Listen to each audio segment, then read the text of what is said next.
আসসালামু আলাইকুম। কেমন আছেন সবাই? আশা করি ভালো আছেন। আলহামদুলিল্লাহ আমিও ভালো আছি। তো আজকে চলে আসলাম আরেকটা নতুন ভিডিও নিয়ে।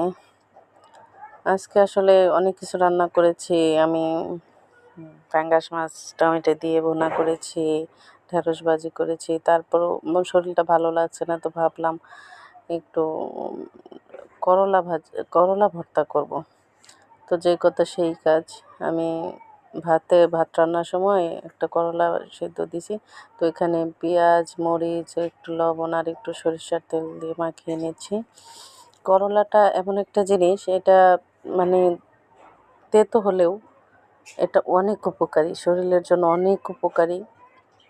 যদিও আমি মানে এটার ভিতরে অনেক কিছু আছে, এত কিছুর নাম আমি জানি না। তবে এটা শুধু বলতে পারি এটা অনেক উপকারী শরীরের জন্য, অনেক রোগের ওষুধ। এই জন্য আমি করলাটা মেখে নিচ্ছি।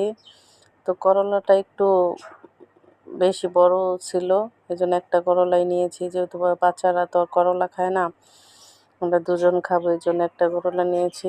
করলা ভর্তাটা গরম ভাতের সাথে খেলে মজা লাগে। যারা এখনই করলা ভর্তা করে খাননি, খেয়ে দেখবেন, আশা করি ভালো লাগবে। আর আমি নতুন এসেছি এই মিডিয়া জগতে, যদি ভালো লাগে আমার পাশে থাকবেন। আসসালামু আলাইকুম।